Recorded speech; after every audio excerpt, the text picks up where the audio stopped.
আলোচনা করব parts of স্পিচের second যে টাইপটা আছে অর্থাৎ প্রোনাউন। সেই প্রোনাউন নিয়ে আজকে আমরা আলোচনা করব। তো এই প্রোনাউন বলতে আসলে কি বোঝায় বা প্রোনাউন কি সেটা জানার আগে চলো আমরা এই দুইটা প্যাসেজ নিয়ে একটু আলোচনা করি। সো লক্ষ্য করো, এখানে mister Kamal is a learned man, অর্থাৎ মিস্টার কামাল হচ্ছে একজন শিক্ষিত লোক বা ব্যক্তি। Mister Kamal is an English teacher, mister Kamal হচ্ছে একজন ইংরেজি শিক্ষক।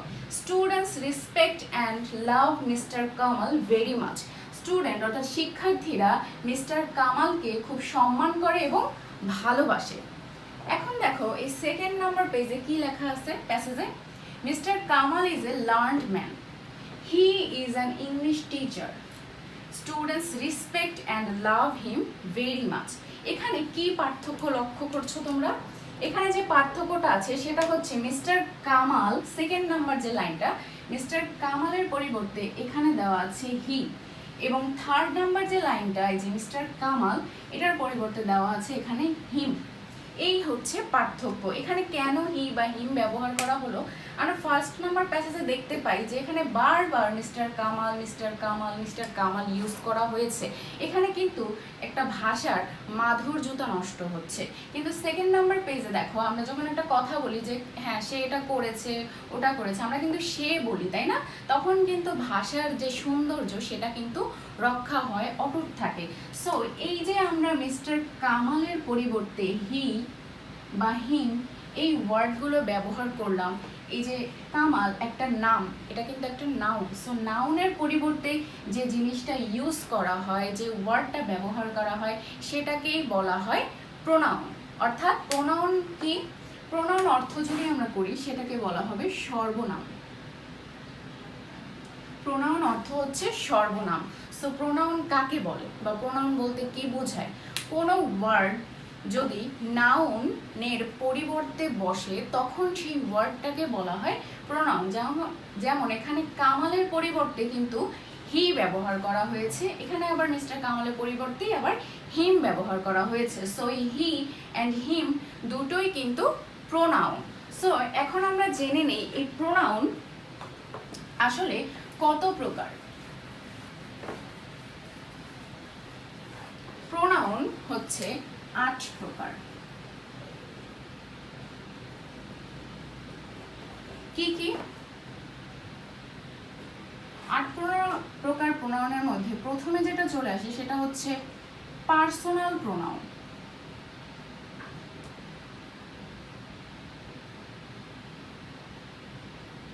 পার্সোনাল প্রোনাউন, এই পার্সোনাল প্রোনাউন বলতে আসলে কি বোঝায়?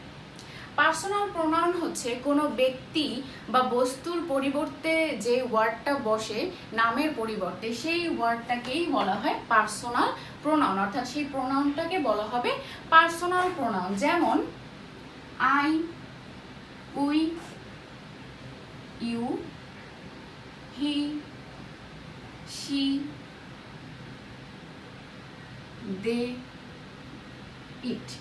এই জিনিসগুলো কিন্তু আমরা কারো নামের পরিবর্তে বা কোনো বস্তুর নামের পরিবর্তে কিন্তু ব্যবহার করে থাকি। যেমন আই, এটা মানে আমি, আমার নাম স্বপ্না। সো এই নামের, আমার নামের পরিবর্তেই কিন্তু আমি বলি যে আমার কথা বলি, আমি, আমার নাম স্বপ্না, আমি ক্লাস 7-এ পড়ি বা ক্লাস 8-এ পড়ি, 9-এ পড়ি, যাই হোক। সো এই আমার নামের পরিবর্তে কিন্তু আমি আই ওয়ার্ডটা ইউজ করতেছি।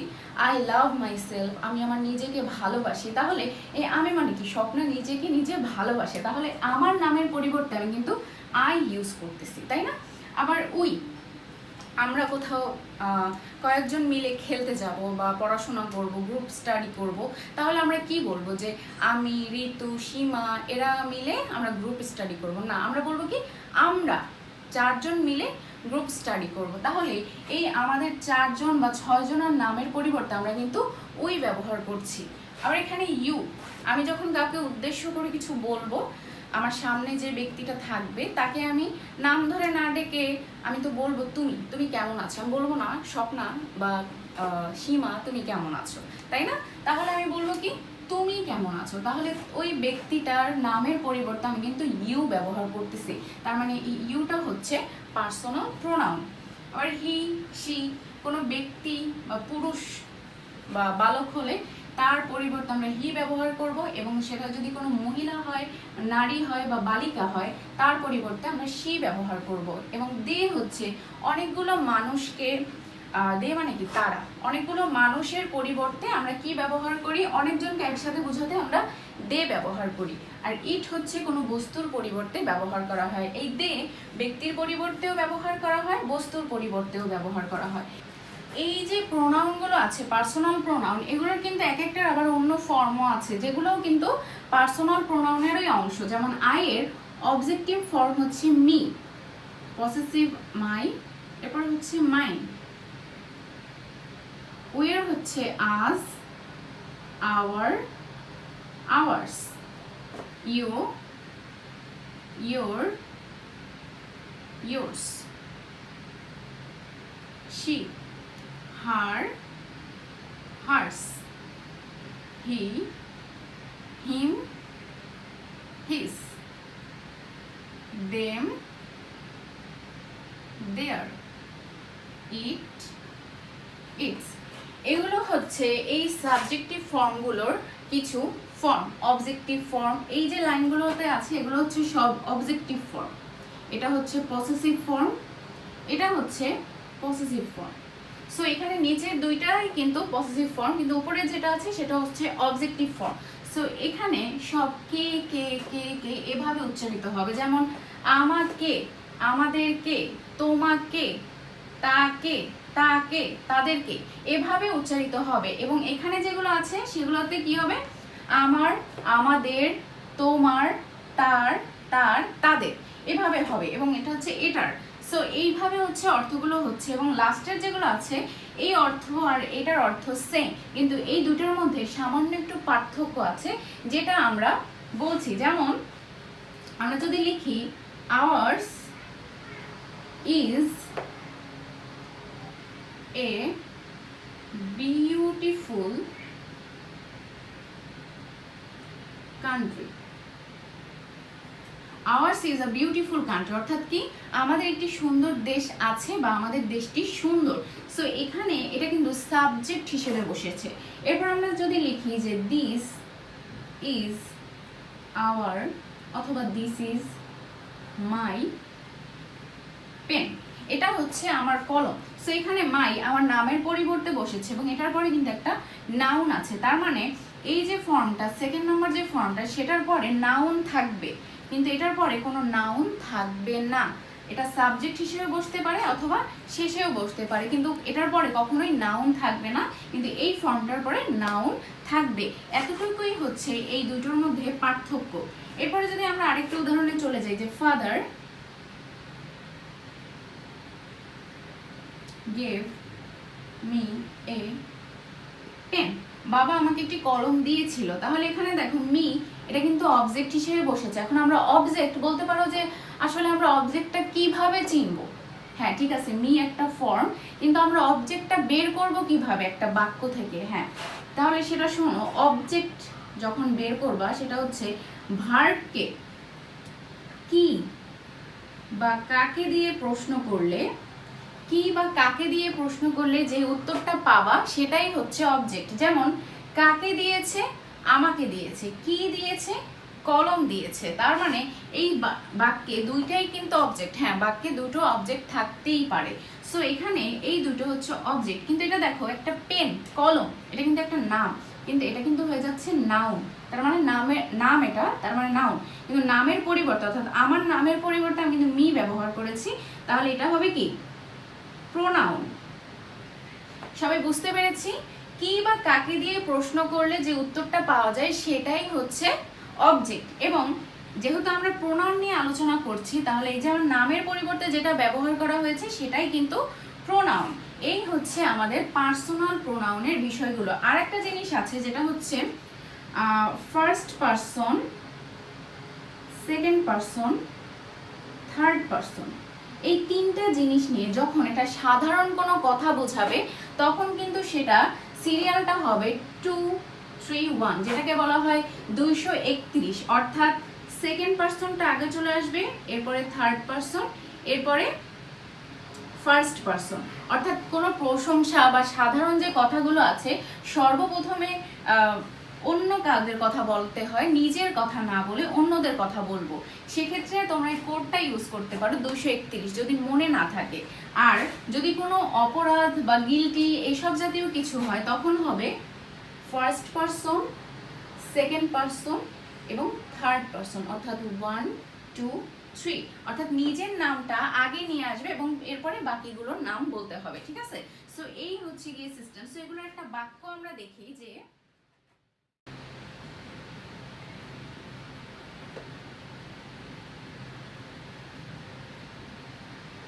you, she and I went there. তুমি, সে এবং আমি সেখানে গিয়েছিলাম। তার মানে দেখো এটা কিন্তু সেকেন্ড পারসন, এটা হচ্ছে থার্ড পারসন, এটা হচ্ছে ফার্স্ট পারসন। আই এবং উই হচ্ছে ফার্স্ট পারসন, অর্থাৎ এই দুইটা। ইউ হচ্ছে সেকেন্ড পারসন।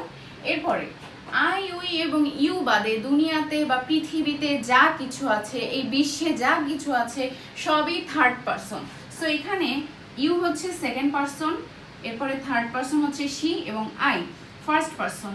এই দেখো সিরিয়ালটা 231, তার মানে এরপরে কি হবে একটা বাক্য। যাই হোক, আর তুমি, সে এবং আমি সেখানে গিয়েছিলাম, তাহলে এটা হচ্ছে তোমার মেইন সিরিয়াল। এটা যদি উল্টো পাল্টা হয় তাহলে কিন্তু বাক্যটা ভুল। এরপর এটা কিন্তু নর্মাল একটা কথা। এরপর যদি আমি কোনো গিল্টির কথা বলি যেমন, তাহলে কি হবে 1 2 3, তার মানে ফার্স্ট পারসন ফার্স্ট প্রথমে চলে আসবে, যেমন I, you and she are guilty। তাহলে I, you and she are guilty। তাহলে দেখো এখানে প্রথমে চলে এসেছে ফার্স্ট পারসন, এবার সেকেন্ড পারসন, এবার থার্ড পারসন। যখন কোনো অপরাধ বেসব জাতীয় কিছু স্টেটমেন্ট বলা হয় তখন কিন্তু প্রথমে নিজের কথা বলতে হয়, এরপর সেকেন্ড পারসন, এরপর থার্ড পারসন। ওকে, ক্লিয়ার? এবার চলো আমরা দ্বিতীয় নাম্বার যে প্রোনাউনটা আছে সেটাতে চলে যাই। সেটা হচ্ছে গিয়ে ডেমনস্ট্রেটিভ প্রোনাউন।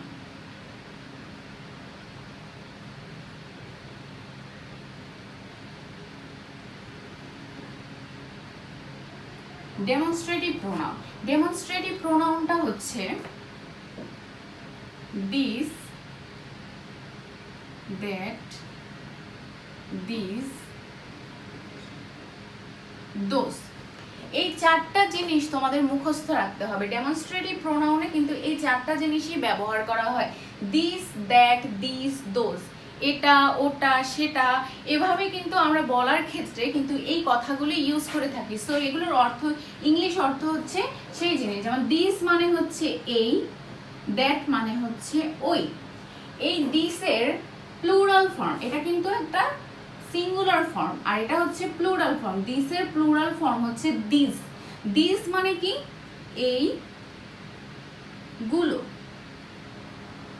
আর দ্যাট এর প্লুরাল ফর্ম হচ্ছে দোজ। তাহলে দোজ মানে কি? ওই গুলো। তাহলে এই চারটা জিনিস নিয়ে ডেমনস্ট্রেটিভ প্রোনাউন গঠিত হয়। এখন এই ডেমনস্ট্রেটিভ প্রোনাউন কিন্তু দুই প্রকার। একটা হচ্ছে demonstrative plus pronoun, demonstrative pronoun plus verb. এরপরে হচ্ছে demonstrative adjective plus noun. So এই জিনিসগুলো হচ্ছে গিয়ে দুই ধরনের ডেমনস্ট্রেটিভ হবে, একটা হচ্ছে ডেমনস্ট্রেটিভ প্রোনাউন আর একটা হচ্ছে ডেমনস্ট্রেটিভ অ্যাডজেক্টিভ। এখন ডেমনস্ট্রেটিভ প্রোনাউন আর ডেমনস্ট্রেটিভ অ্যাডজেক্টিভটা আসলে কি সেটা আমরা বুঝে নিই। যেমন this is very easy chapter. দেখো এখানে দিসের পরে আমি ভার্ব ইউজ করেছি, এরপরে আমি আরেকটা বাক্য দিই তাহলে তোমরা ক্লিয়ার বুঝতে পারবে। This chapter is very easy. So এই যে দুইটা জিনিস দেখো, দিসের পরে এখানে ইজ ব্যবহার করা হয়েছে, এটা কিন্তু একটা ভার্ব। তাহলে আমরা দেখতে পাচ্ছি যে এই প্রোনাউনের পরে দিসের পরে কিন্তু ভার্ব আছে, কিন্তু এই দিসের পরে কিন্তু একটা নাউন আছে। তার মানে এটাকে আমরা কি বলতে পারি? This is very easy chapter. এটা হচ্ছে একটি সহজ অধ্যায়। This chapter is very easy. এই অধ্যায়টা হচ্ছে খুবই সোজা। তাহলে দেখো এই যে এটার পরে ভার্ব আছে, তার মানে এটা হবে ডেমনস্ট্রেটিভ প্রোনাউন, আর এটা হচ্ছে ডেমনস্ট্রেটিভ অ্যাডজেক্টিভ। তাহলে এই দুটার মধ্যে এই পার্থক্য, অর্থাৎ এইটার পরে দিস অথবা দিস, দ্যাট, দোজ এগুলোর পরে যদি নাউন থাকে তাহলে সেটা হবে ডেমনস্ট্রেটিভ অ্যাডজেক্টিভ, আর এটার পরে যদি ভার্ব থাকে তাহলে হবে ডেমনস্ট্রেটিভ প্রোনাউন।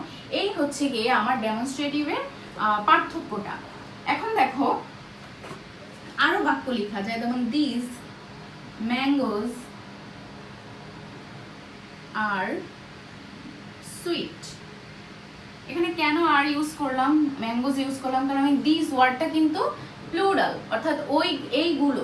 তাহলে এখানে এই জন্য প্লুরাল যে ভার্বটা সেটা ইউজ করা হয়েছে। তাহলে এই আমগুলো কি মিষ্টি। আমরা যদি লিখি যে দিস আর ম্যাঙ্গোজ, এগুলো হচ্ছে আম, এইগুলো হচ্ছে আম। তাহলে এই দুটার মধ্যে পার্থক্য কি? এটা হচ্ছে গিয়ে ডেমনস্ট্রেটিভ অ্যাডজেক্টিভ। দেখো এই ওয়ার্ডটার পরে, দিস ওয়ার্ডটার পরে নাউন ব্যবহার করা হয়েছে, তার মানে ডেমনস্ট্রেটিভ অ্যাডজেক্টিভ। এরপরে দেখো দিস আর ম্যাঙ্গোস, তাহলে দিসের পরে ভার্ব ব্যবহার করা হয়েছে, তাহলে এটা হচ্ছে ডেমনস্ট্রেটিভ প্রোনাউন। এই হচ্ছে গিয়ে আমার ডেমনস্ট্রেটিভ প্রোনাউন। এখানে বেশি কিছু না, তোমরা জাস্ট এই যে ওয়ার্ডগুলো আছে দিস, দ্যাট, দোজ, দিস, এই ওয়ার্ডগুলো জাস্ট মুখস্থ করে ফেলবা, এগুলোই হচ্ছে ডেমনস্ট্রেটিভ প্রোনাউন। এরপর আমরা চলে যাই থার্ড নাম্বার যেটা, সেটা হচ্ছে relative pronoun. Relative pronoun. Relative মানে কি? আত্মীয়, তাই না? আত্মীয় মানে কি বোঝায়? একটা সম্পর্ক, তাই না? রিলেটিভ মানে হচ্ছে সম্পর্ক বা আত্মীয়। তাহলে রিলেশন মানে হচ্ছে সম্পর্ক। সো এই আত্মীয়দের মধ্যে যে জিনিসটা থাকে সেটাই হচ্ছে রিলেশন, তাই তো? আর আত্মীয়রা হচ্ছে রিলেটিভ। তাহলে এই রিলেশন মানে কি? আসলে রিলেটিভ প্রোনাউন হচ্ছে দুইটা বাক্যকে সংযুক্তকারী একটা ওয়ার্ড। কোনো নাউনের পরিবর্তে বা প্রোনাউনের পরিবর্তে যে ওয়ার্ডটা ব্যবহার করা হয় এবং এই ওয়ার্ডটা যদি দুইটা বাক্য, দুইটা শব্দকে যুক্ত করে তাহলে হবে সেটা রিলেটিভ প্রোনাউন। যেমন এই জিনিসগুলোর সাথে তোমরা সবাই পরিচিত, যেমন হচ্ছে who, whom, whose, which, that. Who, whom, whose, which, that, এই যে পাঁচটা জিনিস, এইগুলো তোমরা সবাই মুখস্থ করে ফেলবে যে এই জিনিসগুলোই কিন্তু রিলেটিভ প্রোনাউন। এখন এগুলোর অর্থ কি দাঁড়ায়? এই হু হচ্ছে যে বা যারা অর্থে ব্যবহৃত হবে। হ্যাঁ, এটা কিন্তু তোমরা ভাবতে পারো এগুলো তো প্রশ্নবোধক চিহ্নের ক্ষেত্রে ব্যবহার করা হয় না, এগুলো বাক্য সংযুক্তকরণের ক্ষেত্রেও ব্যবহার করা হয়। যেমন এটা হচ্ছে গিয়ে হবে, যদি আমরা ইন্টারোগেটিভ হিসেবে ব্যবহার করি তাহলে কে বা কারা, কিন্তু এখানে কিন্তু ব্যবহার করা হচ্ছে যে বা যারা অর্থে। এরপরে হুম মানে যাকে,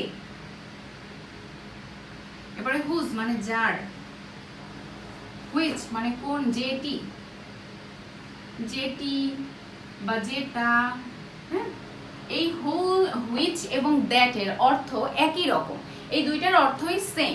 সো এখন আমরা চলো একটা উদাহরণে চলে যাই যে হু, আমরা যদি কোনো বাক্যে যদি হু ওয়ার্ডটা থাকে সেটার ইয়াটা কি হবে? যেমন হচ্ছে কোনো পার্সন থাকবে, এরপরে হু, এরপরে কিন্তু থাকবে ভার্ব।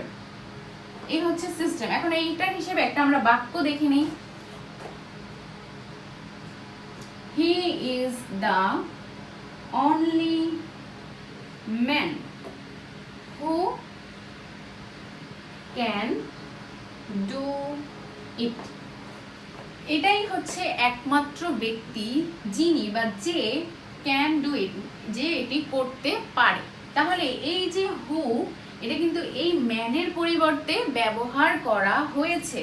তাহলে এই হুটা হচ্ছে তোমার রিলেটিভ প্রোনাউন। দেখো এখানে he is the only man, এখানে একটা বাক্য, ক্যান ডু ইট এটা একটা বাক্য। তাহলে এই দুইটা বাক্যকেই যুক্ত করেছে কিন্তু হু, কিন্তু এগুলোকে বলা হয় আসলে ক্লজ।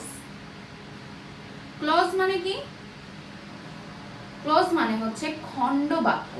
তাহলে এই দুইটা হচ্ছে খণ্ড বাক্য, এই দুইটা খণ্ড বাক্যকে যুক্তকারী ওয়ার্ডটা হচ্ছে হু।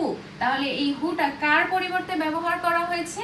ম্যানের পরিবর্তে। তাহলে এই ম্যানের পরিবর্তে যে হুটা ব্যবহার করা হয়েছে অর্থাৎ যে অর্থে, তাহলে এই হুটা হচ্ছে রিলেটিভ প্রোনাউন। ওকে, এরপর আরেকটা জিনিস লক্ষ্য করো, সেটা হচ্ছে এই যে হু এর আগে যে ম্যান ওয়ার্ডটা আছে, এই হু দ্বারা কিন্তু এই ম্যানকে বোঝানো হয়। তাহলে এই যে যাকে বোঝানো হবে সেটাকে বলা হবে অ্যান্টিসিডেন্ট। এটাকে বলা হবে অ্যান্টিসিডেন্ট, অর্থাৎ রিলেটিভ প্রোনাউনের আগে যে ওয়ার্ডটা থাকবে অর্থাৎ যাকে বোঝানো হবে সেটাই হচ্ছে অ্যান্টিসিডেন্ট। এই হচ্ছে হু এর যে ব্যবহারটা সেটা দেখলাম আমরা। এরপর আমরা চলে যাই হুম।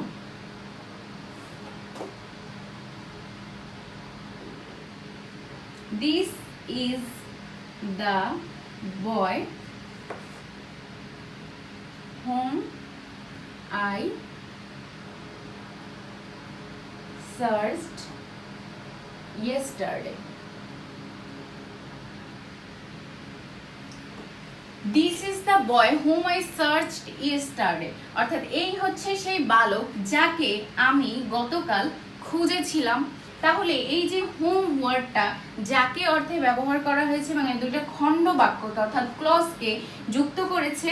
তাহলে আর এটা হচ্ছে গিয়ে তোমার একটা নাউনে অথবা প্রোনাউনের পরে বসেছে, তার মানে এই হুম হচ্ছে গিয়ে আমার রিলেটিভ প্রোনাউন। এটা যদি ইন্টারোগেটিভ হতো তাহলে কিন্তু একটা কোশ্চেন মার্ক থাকতো। আর একটা পার্থক্য হচ্ছে এটা কিন্তু মাঝে বসেছে, কখনোই WH কোশ্চেনের ক্ষেত্রে সেগুলো কিন্তু মাঝে বসে না, ফার্স্টের দিকে বসে, তাই না?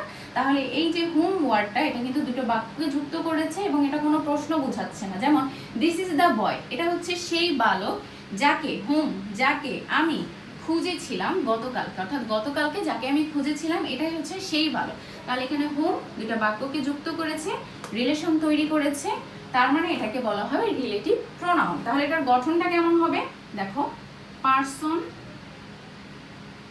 প্লাস হুম প্লাস কিন্তু এবার সাবজেক্ট আছে, এটা কিন্তু শুধু ভার্ব না, সাবজেক্ট আছে।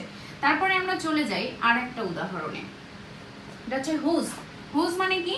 কার বা যার, নাকি? এখানে যেহেতু আমাদের প্রোনাউন হিসেবে ব্যবহার করা হয়েছে রিলেটিভ প্রোনাউন, সেক্ষেত্রে হবে যার। তাহলে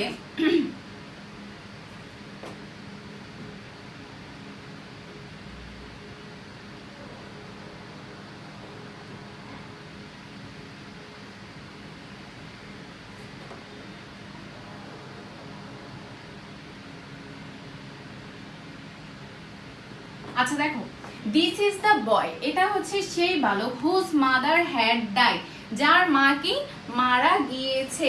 তার মানে দেখো এখানে ওয়ার্ডটা হুজ হিসেবে ব্যবহার করা হয়েছে, মানে যার, তার মানে এই বয়ের পরিবর্তে এই হুজটা ব্যবহার করা হয়েছে। তাহলে এই হুজ মানে কি? যার, এবং এটা দুটি খণ্ড বাক্যকে যুক্ত করেছে, the boy, this is the boy and the mother had died. তাহলে এই দুটো জিনিসকে যুক্ত করেছে এই হুজ, তার মানে এই হুজটা হচ্ছে আমার রিলেটিভ প্রোনাউন। এখন এটার গঠনটা কি হবে দেখো, প্রোনাউন পারসন বা কোনো নাউন বা প্রোনাউন যাই থাকুক, এরপরে হচ্ছে দেখো সাবজেক্ট আছে, সাবজেক্ট থাকবে, ঠিক আছে? সো এই হচ্ছে গিয়ে তোমার হুজের উদাহরণ। এরপর আমরা চলে যাই হুইচ অথবা দ্যাট। এটা কিন্তু দুইটা একই অর্থে ব্যবহার করা হয় এবং একইভাবে দুইটাই তোমরা ব্যবহার করতে পারো, হুইচ অথবা দ্যাট, যে কোনো একটা। একটা বাক্য দেখে নেই যে হুইচ বা দ্যাট।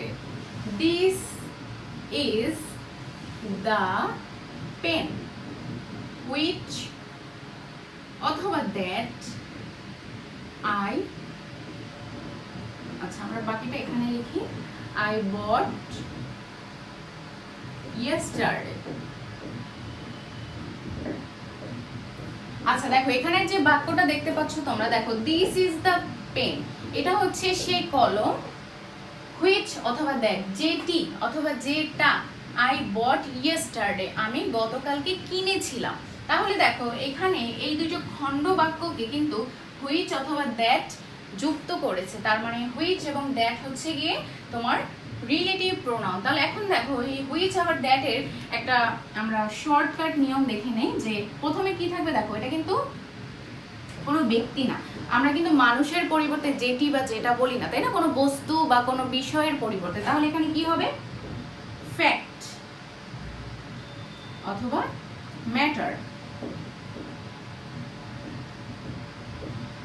দেখো এরপরে হচ্ছে কি which অথবা that। এরপরে কি আছে দেখো, এরপরে কিন্তু সাবজেক্ট আছে, তাহলে এরপরে হবে সাবজেক্ট। তাহলে তোমাদের যদি কোনো গ্যাপ ফিলিং আসে যে এই যে এইভাবে বাক্যগুলো দেওয়া আছে, দেখো এখানে কিন্তু তাহলে কি থাকবে, একটা বস্তু থাকবে, কোনো বিষয় সম্পর্কে বলা থাকবে, এরপরে ড্যাশ থাকবে, এরপরে সাবজেক্ট থাকবে। তাহলে এটা দেখেই তোমরা বুঝতে পারবা যে এখানে কি হবে। অর্থটা যদি মিলাতে চাও যে this is the man, this is the pen, এটা হচ্ছে সেই কলম, যে নাকি যাকে, এরকম কোনো অর্থ কিন্তু হবে না। এখানে কি অর্থ হবে? যেটি বা যেটা হচ্ছে কি আমি গতকালকে কিনেছিলাম। তাহলে অর্থ অনুসারে কোনটা বসে? হুইচ এবং দ্যাট, এবং নিয়ম অনুসারেও কিন্তু সেটা বসে। দেখো তোমরা যদি এই নিয়মটা মনে রাখো তাহলে কিন্তু ইজিলি এগুলো পেরে যাবে, ঠিক আছে? সো এই হচ্ছে গিয়ে রিলেটিভ প্রোনাউন। সো তোমরা হচ্ছে এই জিনিসগুলো মাথায় রাখবা। এরপরে আমরা চলে যাই পরবর্তী যে প্রোনাউনটা আছে, সেটা হচ্ছে ইন্টারোগেটিভ প্রোনাউন। এই ইন্টারোগেটিভ জিনিসগুলোর সাথে তোমরা সবাই মোটামুটি সম্পর্কযুক্ত, অর্থাৎ সবাই তোমরা কিন্তু এটা সম্পর্কে জানো। একটু আগে আমরা যে পড়লাম রিলেটিভ প্রোনাউন, সেই সেম ভাবেই কিন্তু ইন্টারোগেটিভ প্রোনাউনের উদাহরণগুলো, যেমন হচ্ছে হু, হুইচ, হোয়াট,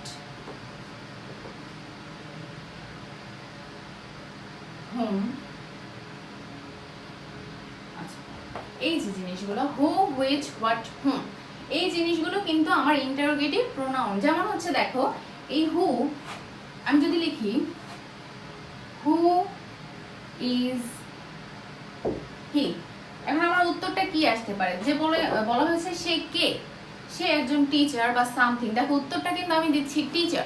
টিচার কিন্তু একটা নাউন, তাহলে নাউনের ওই যে টিচার নামের পরিবর্তে, অর্থাৎ টিচারের পরিবর্তেই কিন্তু এই হু ওয়ার্ডটা আমি ব্যবহার করছি প্রশ্নের ক্ষেত্রে। তার মানে এই হু একটা নাউনের পরিবর্তে বসেছে, তাহলে এটাকে আমরা বলতে পারি প্রোনাউন।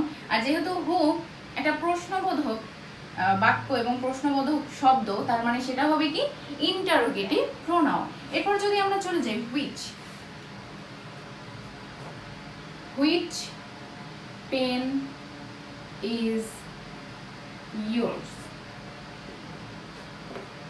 yours, কোন কলমটা তোমার, সরি এখানে একটা কোশ্চেন মার্ক হবে, কোন কলমটা তোমার। তাহলে যে কোনো একটা কলম, লাল কলমটা আমার, তাহলে আমি যদি লাল লিখি বা রেড, রেড, তাহলে লাল বা রেডের পরিবর্তে আমি কিন্তু হুইচ ওয়ার্ডটা ব্যবহার করেছি। তার মানে এই নাউনের পরিবর্তে আমি হুইচ ওয়ার্ডটা ব্যবহার করেছি, তার মানে এটা কি প্রোনাউন। কিন্তু এটা যেহেতু একটা কোশ্চেন ওয়ার্ড এবং এটা হচ্ছে একটা জিজ্ঞাসাবোধক বা ইন্টারোগেটিভ বাক্য, তার মানে এই ওয়ার্ডটা হবে ইন্টারোগেটিভ প্রোনাউন। এরপর আমরা চলে যাই দেখো হোয়াট, হোয়াট ইজ দিস বা সামথিং, যাই হোক। এখন এই ইন্টারোগেটিভ প্রোনাউনের মধ্যে কিন্তু আবার পার্থক্য আছে। যেমন হচ্ছে একটা হচ্ছে ইন্টারোগেটিভ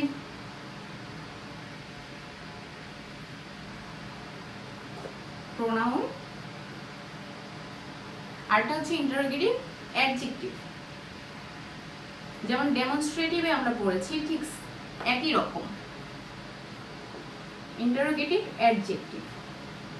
তাহলে এটার মধ্যে পার্থক্যটা কি হবে? একটু আগে আমরা যেটা পড়েছি যে কোনো একটা বাক্যের পরে, অর্থাৎ এই যে ওয়ার্ডগুলো আছে এগুলোর পরে যদি নাউন থাকে তাহলে সেটা হবে ইন্টারোগেটিভ অ্যাডজেক্টিভ, এবং এটার পরে যদি কোনো নাউন না থাকে, ভার্ব থাকে, তাহলে সেটা হবে ইন্টারোগেটিভ প্রোনাউন। এখন যদি আমরা একটা বাক্য লিখি যে হোয়াট ইজ দ্য ম্যাটার, আরেকটা যদি লিখি হুইচ ইজ ইয়োর পেন, এই দুটো বাক্য লিখলাম। দেখো এখানে হোয়াটের পরে কিন্তু ভার্ব আছে, এখানে হুইচের পরেও ভার্ব আছে, তাহলে এটাকে আমরা বলতে পারি ইন্টারোগেটিভ প্রোনাউন।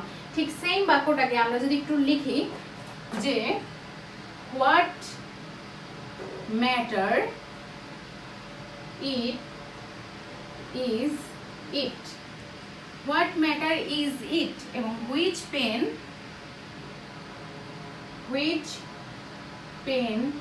Is your. আচ্ছা দেখো, হোয়াট ইজ দ্য ম্যাটার, বিষয়টা কি? এখানে দেখো কি আছে, হোয়াট ম্যাটার ইজ ইট, বিষয়টা কি। অর্থটা কিন্তু একই, কিন্তু এখানে দেখো হোয়াটের পরে ভার্ব, কিন্তু এখানে হোয়াটের পরে আছে একটা নাউন ম্যাটার, এবং এখানে দেখো হুইচের পরে ভার্ব আছে যে হুইচ ইজ ইউর পেন, তোমার কলম কোনটি। আর এখানে অর্থটা কি হবে, কোনটি তোমার কলম, হুইচ পেন ইজ ইয়োর। তার মানে দেখো এখানে কিন্তু হুইচের পরে একটা নাউন আছে পেন, তার মানে এটাকে আমরা বলতে পারি ইন্টারোগেটিভ ইন্টারোগেটিভ অ্যাডজেক্টিভ, এবং এটা হচ্ছে ইন্টারোগেটিভ প্রোনাউন। সো এই হচ্ছে গিয়ে আমাদের প্রোনাউনের আলোচনা। এখানে আরেকটা জিনিস অ্যাড হবে, সেটা হচ্ছে হুজ। আমি দুঃখিত, এটা লিখতে ভুলে গিয়েছিলাম। দেখো হুজ, এই পাঁচটা জিনিস কিন্তু ইন্টারোগেটিভের অংশ, যে হু, হুইচ, হোয়াট, হুম, হুজ, অর্থাৎ কে, কোনটি, কি, কাকে, কার, এগুলো হচ্ছে এই অর্থে ব্যবহৃত হবে। ওকে, সো আমরা এরপরে চলে যাই পরবর্তী যে প্রোনাউনের যে টাইপটা আছে সেটাতে চলে যাই, সেটা হচ্ছে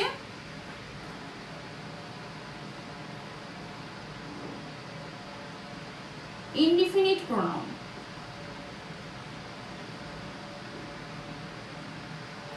ইনডিফিনিট প্রোনাউন, ইনডিফিনিট অর্থটা কি? ইনডিফিনিট অর্থ হচ্ছে অনির্দিষ্ট, অর্থাৎ কাউকে নির্দিষ্ট করে কোনো কিছু বলা হবে না, সেটাই হচ্ছে অনির্দিষ্ট। যেমন something,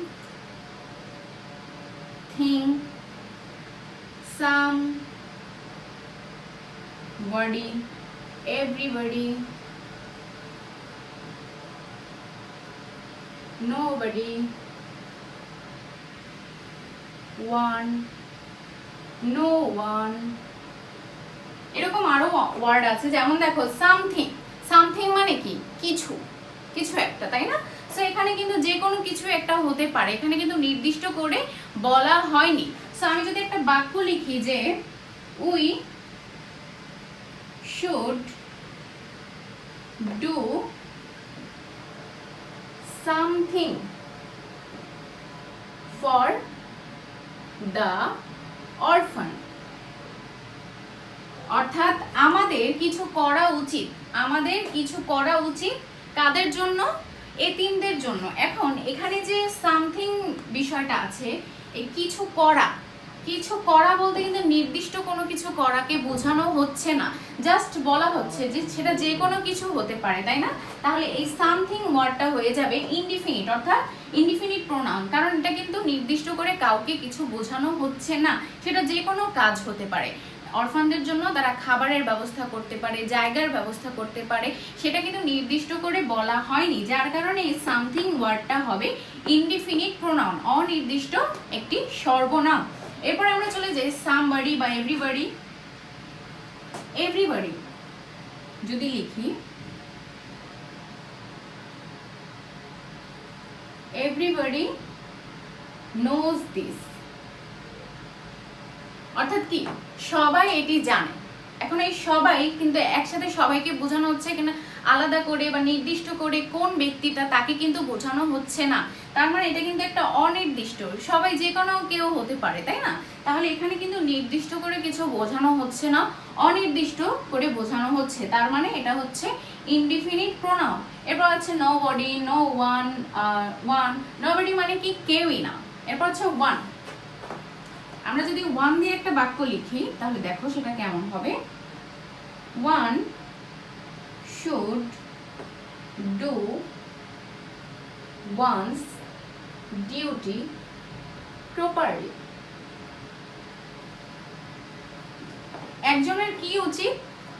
তার ডিউটিটা অর্থাৎ দায়িত্বটা, কর্তব্যটা ভালোভাবে পালন করা। তাহলে দেখো এখানে ওয়ান, একজন বলতে কিন্তু যে কেউ হতে পারে, সেটা তুমি, আমি বা অন্য যে কেউ, এখানে কিন্তু কাউকে নির্দিষ্ট করে বোঝানো হচ্ছে না, এখানে শুধু বোঝানো হচ্ছে যে একজনের কি উচিত, তার দায়িত্বটা ভালোভাবে, কর্তব্যটা ভালোভাবে পালন করা, কিন্তু সেখানে যে কেউ হতে পারে, তুমি, আমি বা অন্য কেউ। তাহলে এই ওয়ান ওয়ার্ডটা কি হয়ে যাবে? ইনডিফিনিট প্রোনাউন হয়ে যাবে। তাহলে এই জিনিসগুলোই হচ্ছে গিয়ে আমার ইনডিফিনিট প্রোনাউন, অর্থাৎ যেই জিনিসটা দ্বারা কোনো নির্দিষ্ট করে কিছু বোঝানো হবে না। তাহলে এই জিনিসগুলো তোমরা কিন্তু মুখস্থ করে ফেলবে, যে something, somebody, everybody, everyone, nobody, no one, one, এই জিনিসগুলো তোমরা সবাই কি করে ফেলবে, মুখস্থ করে ফেলবে। আচ্ছা, এরপরে আমরা চলে যাই পরবর্তী যে প্রোনাউনটা আছে 6 নম্বর, সেটা হচ্ছে ডিস্ট্রিবিউটিভ প্রোনাউন। ডিস্ট্রিবিউটিভ প্রোনাউন, এখানে যদি উদাহরণ হিসেবে লিখি তাহলে কোন জিনিসগুলো আসবে, ইচ, either, neither। আচ্ছা, এই জিনিসগুলো, ইচ মানে কি প্রত্যেকে, either মানে দুইজনের মধ্যে যে কোনো একজন, neither মানে দুইজনের মধ্যে কেউই না, এরকম কিছু বোঝাচ্ছে, অর্থাৎ এই দুটো হচ্ছে তুলনা হিসেবে। যাই হোক, এই ডিস্ট্রিবিউটিভ প্রোনাউনে কিন্তু এই তিনটা জিনিসই লক্ষণীয়, ইচ, either, neither। আচ্ছা, এখন আমরা একটু উদাহরণে চলে যাই। দেখো, each students can speak well in English। অর্থাৎ প্রত্যেকটা স্টুডেন্টই ইংলিশে ভালো কথা বলতে পারে। তাহলে এখানে এই যে স্টুডেন্টস, প্রত্যেক, এই ইচ স্টুডেন্টস অর্থাৎ প্রত্যেক স্টুডেন্টস, অর্থাৎ প্রত্যেক স্টুডেন্টস, এই যে ক্লাসে যতগুলো স্টুডেন্ট থাকে সবাইকে কিন্তু আলাদা আলাদা ভাবে বোঝানো হয়েছে। ডিস্ট্রিবিউটিভ মানেই কিন্তু আলাদা, হ্যাঁ, ডিস্ট্রিবিউট মানে কি আলাদা করা, তাই না, পার্থক্যকরণ। তাহলে এই যে স্টুডেন্টগুলো আছে সবাইকে আলাদা আলাদা ভাবেই কিন্তু বোঝানো হচ্ছে যে সবাই কি করতে পারে, প্রত্যেকে ইংলিশে ভালো কথা বলতে পারে। তাহলে এই ইচ ওয়ার্ডটা হচ্ছে ডিস্ট্রিবিউটিভ প্রোনাউন। এরপরে আমরা আরেকটা উদাহরণে চলে যাই। either, either মানে কি যে কোনো একটাকে বোঝাবে, তাই না। either of two girls writes first। আচ্ছা, either of two girls writes first, এই দুটো মেয়ের মধ্যে যে কোনো একজন তাড়াতাড়ি লেখে, তাই না। এই দুটো মেয়ের মধ্যে যে কোনো একজন খুব তাড়াতাড়ি লেখে। তাহলে এখানে কিন্তু দুটো মেয়েকেই বোঝানো হচ্ছে না, যে কোনো একজনকে বোঝানো হচ্ছে। তার মানে এটা হচ্ছে এই যে either ওয়ার্ডটা হচ্ছে আমার ডিস্ট্রিবিউটিভ প্রোনাউন। এরপরে দেখো neither, neither মানে কি কেউই না, তাই তো। neither of two boys was present। অর্থাৎ এই দুটো ছেলের মধ্যে কেউই উপস্থিত ছিল না।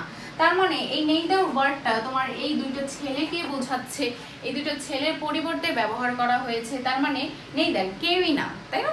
এই ছেলে দুটোর মধ্যে কেউই গতকালকে বা উপস্থিত ছিল না। গতকালকে না, যেহেতু আমি ইয়েস্টারডে লিখতে পারি, যে প্রেজেন্ট ইয়েস্টারডে, অর্থাৎ গতকালকে কেউ উপস্থিত ছিল না। তাহলে এই যে neither ওয়ার্ডটা এই দুইজনের মধ্যে কাউকেই না বোঝাতে ইউজ করা হয়েছে। তাহলে এই neither ওয়ার্ড এবং এই ইচ ওয়ার্ড, এই তিনটা ওয়ার্ডই হচ্ছে আমার ডিস্ট্রিবিউটিভ প্রোনাউন। ওকে, ক্লিয়ার। এরপর আমরা চলে যাই পরবর্তী প্রোনাউনের যে পরবর্তী ধাপটা আছে, টাইপটা আছে, সেটাতে চলে যাই। 7 নম্বর ধাপ, রিফ্লেক্সিভ প্রোনাউন।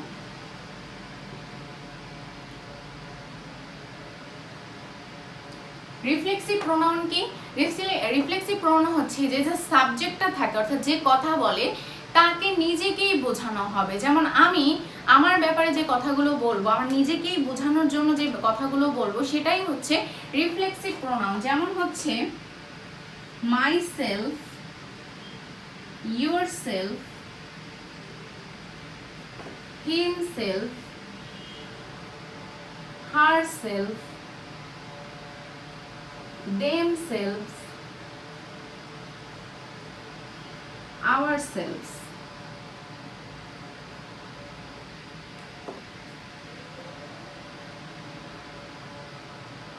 এই যে এই কয়টা বিষয় হচ্ছে গিয়ে রিফ্লেক্সিভ প্রোনাউন, অর্থাৎ নিজেকে নিজে বোঝানো, তাই না। এখন যদি আমরা একটা উদাহরণে চলে যাই, মাই সেলফ নিয়ে লিখি, আই লাভ মাই সেলফ। অর্থাৎ আমি নিজেকে নিজে কি করি, ভালোবাসি, আমি নিজেকে ভালোবাসি। তার মানে এই যে মাই সেলফ, আলটিমেটলি আমি যে কথা বলছি, নিজের কথা বলছি, নিজেকেই বোঝানো হচ্ছে। অর্থাৎ সাবজেক্ট যখন নিজেকেই নিজে বোঝায়, তখন সেই জিনিসগুলোকেই বলা হয় কি, রিফ্লেক্সিভ প্রোনাউন। অর্থাৎ মাই সেলফ দ্বারা আমি এই আমাকে বোঝাচ্ছি, তার মানে এই মাই সেলফটা হচ্ছে আমার নামের পরিবর্তে আমার পরিবর্তে ব্যবহার করা হয়েছে, তার মানে এই মাই সেলফ হবে কি রিফ্লেক্সিভ প্রোনাউন। এরপর আমরা চলে যাই ইউর সেলফ, যেমন take care of your self,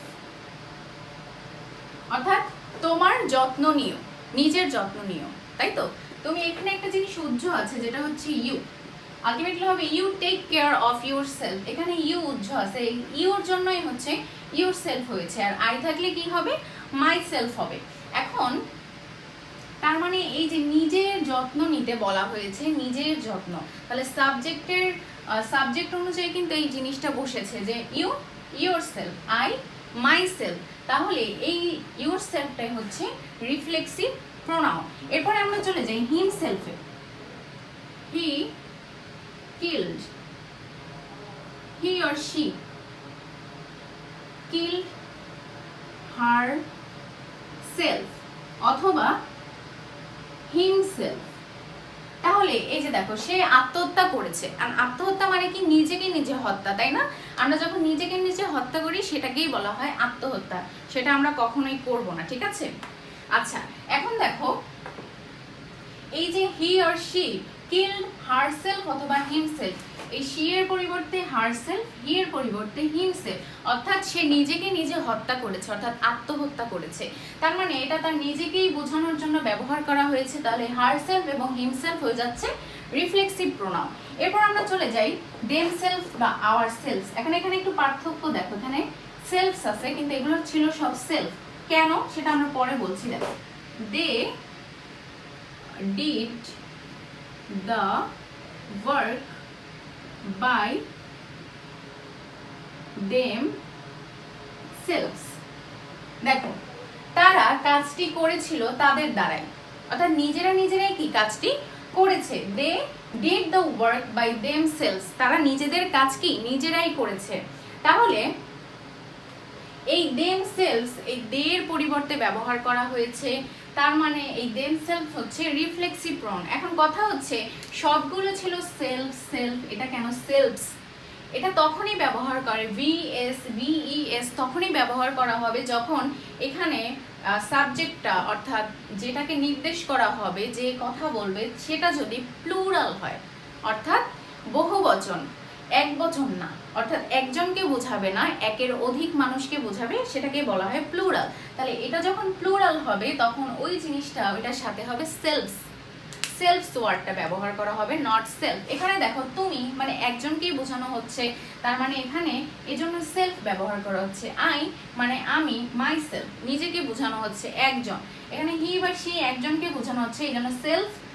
কিন্তু এখানে দে কিন্তু তারা, মানে একজন না, একের অধিক, এজন্য বলা হয়েছে themselves। এরপর আরেকটা আছে, সেটা হচ্ছে ourselves। এই হচ্ছে এই দুটো বিষয়, যখন প্লুরাল থাকবে সেলফস হবে, যখন সিঙ্গুলার থাকবে সেলফ হবে। এখানে ইউ মানে কিন্তু তুমিও বোঝায়, আবার তোমরাও বোঝায়। তাহলে ইউ যখন তোমরা বোঝাবে তখন সেটা কি হয়ে যাবে yourselves, অর্থাৎ যখন প্লুরাল তোমরা, একজনকে না কিন্তু তোমরা, একের অধিক, তখন হয়ে যাবে yourselves। তার মানে এটা প্লুরাল হলে সেলফস হবে আর সিঙ্গুলার হলে সেলফ হবে, এটাই হচ্ছে মূল কথা। এরপর আমরা চলে যাই লাস্টে, একদম আমরা শেষ পর্যায়ে চলে এসেছি, 8ম নাম্বার টাইপ, একদম শেষ টাইপ, সেটা হচ্ছে রেসিপ্রোকাল প্রোনাউন।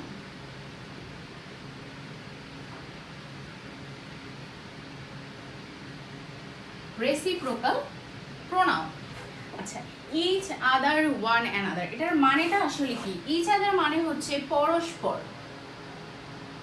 পরস্পর, আর ওয়ান অ্যানাদার মানে হচ্ছে একে অপরকে। এই একই কথা আসলে, পরস্পর একে অপরকে, দুটার অর্থ সেমই দাঁড়ায়। সো ইচ আদার, আমরা যদি একটা উদাহরণে চলে যাই, যে দে লাভ ইচ আদার, তারা পরস্পরকে ভালোবাসে, অর্থাৎ একে অন্যের প্রতি অনুভূতি, নির্ভরশীলতা, এগুলো বোঝাতেই আমাদের এই যে রেসিপ্রোকাল যে প্রোনাউনটা ব্যবহার করা হয়। ইচ আদার মানে কি, একে অপরকে, তারা একজন আরেকজনকে ভালোবাসে। তাহলে এই ইচ আদার আমার রেসিপ্রোকাল প্রোনাউন। কেন? কারণ এই যে দে এর পরিবর্তে দুজনকে বোঝানোর অর্থেই কিন্তু ইচ আদার ব্যবহার করা হয়েছে, তার মানে ইচ আদার হয়ে যাচ্ছে রেসিপ্রোকাল প্রোনাউন। এরপর যেটা আছে ওয়ান অ্যানাদার, দে হেল্পড ওয়ান অ্যানাদার, অর্থাৎ তারা পরস্পরকে সাহায্য করেছিল। তাহলে একে অন্যকে বা পরস্পর, একে অপরকে, এই ওয়ার্ডগুলো, এই অর্থগুলো যখন চলে আসে তখন কিন্তু সেটা হয়ে যায় ওয়ান অ্যানাদার অথবা ইচ আদার, এই অর্থেই কিন্তু ব্যবহার করা হয়। তাহলে ইচ আদার এবং ওয়ান অ্যানাদার হচ্ছে রেসিপ্রোকাল প্রোনাউন, কারণ এখানে দে মানে তারা দুজন দুজনকে সাহায্য করেছিল একে অপরকে। তাহলে এই দে এর পরিবর্তে ওয়ান অ্যানাদার ব্যবহার করা হয়েছে প্রত্যেকে বোঝানোর জন্য, একে অপরকে, এখানে দুইজনকেই বোঝানো হবে। সো এই হচ্ছে গিয়ে আমার reciprocal pronoun, each other, one another, এই দুইটা নিয়ে রেসিপ্রোকাল প্রোনাউন গঠিত। এই দুটো তোমরা একদম মুখস্থ করে ফেলবে। এখানে যে উদাহরণগুলো আমি দেখিয়েছি এগুলো তোমরা খুব ভালোভাবে মনে রাখবে, মুখস্থ করবে, তাহলেই দেখবে যে প্রোনাউনে আসলে কোনো সমস্যা থাকবে না। সো এই ছিল আমাদের আলোচনা প্রোনাউন নিয়ে, প্রোনাউনের যে 8টা প্রকার সেটা নিয়ে আলোচনা। সো আশা করি সবাই বুঝতে পেরেছো। পরবর্তী যে টাইপগুলো আছে, অর্থাৎ পার্টস অফ স্পিচের যে পরবর্তী ধাপগুলো আছে, অ্যাডজেক্টিভ, ভার্ব, অ্যাডভার্ব, এগুলো নিয়ে আমরা পরবর্তী অধ্যায়ে অর্থাৎ পরবর্তী ক্লাসে আলোচনা করব। সবাই ততক্ষণ পর্যন্ত সবাই ভালো থাকো, সুস্থ থাকো। আসসালামু আলাইকুম।